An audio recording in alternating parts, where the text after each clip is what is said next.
Bonjour à tous, bonjour mes amis. Je vous fais cette vidéo pour vous parler de Christophe Colomb, car on vient de faire une triple découverte au Cameroun, c'est-à-dire que les descendants de Christophe Colomb sont des Africains. Et ce n'est pas n'importe quel Africain, c'est des journalistes camerounais. Et ces journalistes camerounais ont découvert en 2026 qu'il y a l'esclavage au Cameroun. Et l'autre découverte qu'on a faite, c'est que ces journalistes ne savent pas qui sont des esclaves. Voilà ce que nous allons développer dans cette vidéo. Mais avant de continuer, écoutons un peu l'extrait de cette chanson. Il s'agit de Christopher Columbus, chanté par l'un des plus grands chanteurs panafricains, Burning Spear. Et d'ailleurs, tous les droits relatifs à cet extrait dans cette vidéo doivent être reversés à Burning Spear. Écoutons un instant.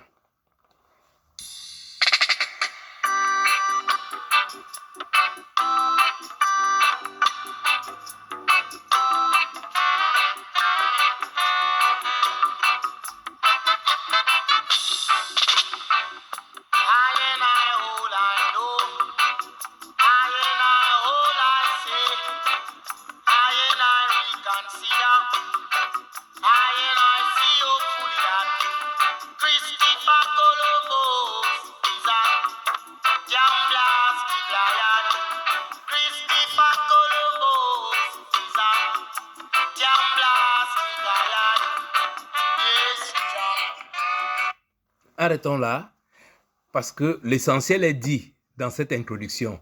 Il dit Christopher Columbus was a damn blasted liar. Si on traduit en français, ça veut dire que Christophe Colomb c'était un putain de menteur. Mais en fait, de quoi s'agit-il?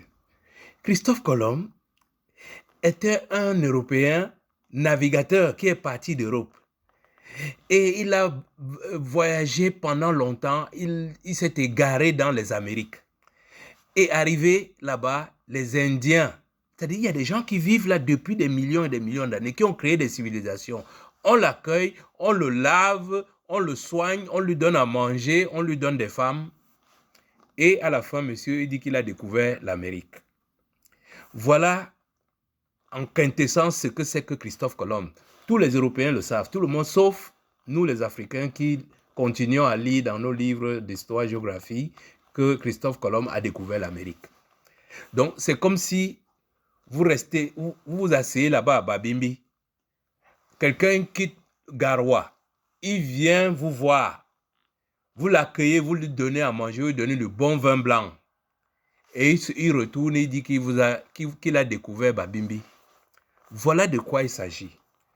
Donc, toute personne qui découvre quelque chose qui existe déjà depuis des millénaires ou depuis des centenaires, c'est un Christophe Colomb. C'est pour ça que nous disons que les journalistes camerounais sont les descendants de Christophe Colomb. Mes chers amis, il ne vous a pas échappé que les journalistes camerounais ont tous mentionné ces derniers jours comment se fait-il qu'un Libanais a frappé un Camerounais et tout, l'esclavage est-il revenu au Cameroun? C'est du pipeau. En fait, ça recouvre quelque chose de très simple. C'est qu'on a découvert près de 2,5 tonnes de drogue, cocaïne, tramadol à l'aéroport de Douala. On sait que ces drogues-là appartiennent aux Libanais. Mais on va vous parler de tout. On nous a même expliqué qu'on a brûlé la drogue. Tout le monde dit que ça sentait la farine de beignet ou de pain. Donc, c'est une histoire toute montée pour essayer de faire, comme ce régime aime toujours faire le vous-vous-là, pour faire croire qu'ils sont en train d'agir contre cette situation. Pourquoi les journalistes camerounais sont les descendants de Christophe Colomb? Parce qu'ils découvrent en 2026 qu'il y a l'esclavage au Cameroun. Alors que je peux vous donner 5 petits éléments qui vous montrent comment l'esclavage perdure. L'esclavage ne s'est jamais arrêté au Cameroun. Il y a eu juste une petite intermède quand Ahidjo a dirigé le Cameroun. Sinon, jusqu'à l'heure actuelle, le premier qui tire les premiers bénéfices, la France continue avec son esclavage structurel avec le franc CFA et le clan Biya qu'il a installé. Il continue à piller les Camerounais, à faire des Camerounais des esclaves. En deuxième position viennent les Nigérians. On cite les Nigérians parce que, bon, eux, ils viennent s'installer sur la terre sacrée du Ngondo, construire une entreprise là-bas. En fait, Paul Biya les a fait venir, ou bien la France a fait venir les Nigérians au Cameroun pour faire concurrence aux Bamileke dans le petit commerce. Et en retour, les Nigérians en tirent de forts profits. Et n'oublions pas, tout mouvement au Cameroun ne peut être soutenu que par le Nigeria. Donc, en leur accordant tous ces droits d'esclavagiser les Camerounais, le régime Biya et la France sont protégés de ce côté-là. Les troisièmes personnes qui exercent l'esclavage ici au Cameroun, c'est les Chinois.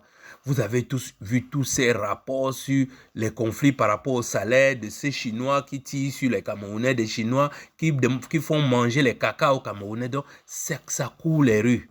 Ce n'est pas quelque chose de nouveau. Donc, en échange, chaque fois que les Chinois tirent 100 milliards du Cameroun, Xi Jinping annule la dette du Cameroun d'1 milliard. Voilà ce qui se passe. C'est l'esclavage. En quatrième position, on peut parler des Libanais, justement, qui aident au trafic de drogue, qui ont fait du Cameroun une plaque tournante de la drogue, qui aident au transport des valises d'argent, en soutien aussi au commandement israélien qui soutient le régime de Yaoundé. En retour, tous les jeunes Camerounais sont totalement groggy et ne s'intéressent plus à l'avenir de leur pays. Cinquième élément, c'est les forces armées camerounaises. Quand il dit forces armées, c'est mélanger les forces de l'ordre, forces de maintien de l'ordre et les forces armées. Donc, on leur accorde des miettes. Vous imaginez le pays de Oumniobé. Les officiers camerounais sont commandés par un général étranger dont la seule compétence est d'être propriétaire de la plus grande boîte de nuit de la capitale du Cameroun. Et vous les voyez se pavaner avec des épaulettes partout là, mais ils sont dirigés par un étranger. C'est de l'esclavage. Quant aux forces de maintien de l'ordre, regardez comment ils ont... Mais quand un policier a besoin d'argent, on vient, on vous arrête, on vous amène en cellule. Vos familles doivent tout faire pour venir vous retirer. C'est de l'esclavage. Donc que les journalistes camerounais se lèvent un beau matin et commencent à dire qu'ils ont découvert l'esclavage, ce sont des descendants de Christophe Colomb. Maintenant, la troisième découverte que je voulais vraiment vous souligner, c'est qu'ils ne savent pas eux-mêmes qu'ils sont des esclaves. Allez dans toutes les rédactions ici au Cameroun. Les journalistes ne sont pas payés. Ils ne sont pas payés, pas parce que les directeurs de journaux ou bien les directeurs de ces entreprises ne veulent pas les payer, mais c'est tout simplement parce que la profession est clochardisée. Le résultat, il suffit qu'on branche, regardez comment on les a branchés par rapport à cette histoire d'un Libanais qui a tabassé un Camerounais. Mais quand il s'agit des Chinois qui tuent les Camerounais, il s'agit des Libanais qui confisquent le passeport des Camerounais au Liban et tout ça, on n'en parle pas. Mais ils viennent nous parler seulement du fait qu'un Libanais, peut-être parce qu'il a bu du foliré ou bien il a bu du dolo, mais ils viennent en parler parce qu'on leur a donné à chacun 10 000 francs. Et ils en ont parlé pendant une demi-journée. Et hop, ils sont partis. Sauf que, au passage, ils nous ont permis de voir cette triple découverte, à savoir que les journalistes camerounais sont les descendants de Christophe Colomb. C'est-à-dire, ils ne découvrent que des choses qui existent depuis des centaines d'années. Et l'autre chose, ils ne savent pas qu'ils sont eux-mêmes esclaves. Je le dis encore, je ne le dis pas pour insulter les directeurs, les patrons des journaux, non.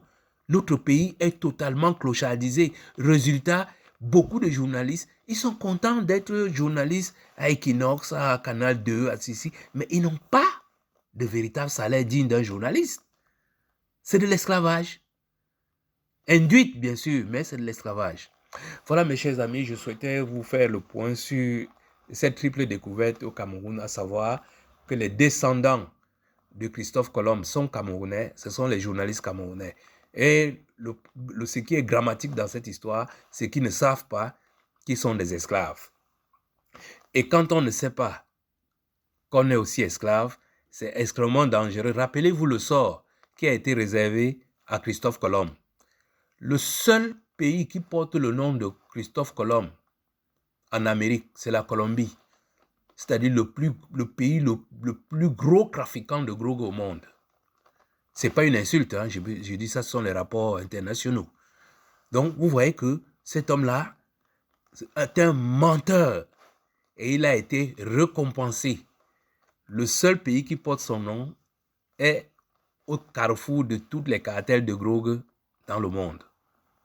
Merci de m'avoir écouté et à bientôt. Attention, je dis, je n'ai pas l'intention de blesser une nation ou le directeur de publication ou qui que ce soit. Il dit simplement, c'est un fait. Les journalistes camerounais sont les descendants de Christophe Colomb, surtout en ce qui concerne la découverte de l'esclavage au Cameroun. Merci, partagez.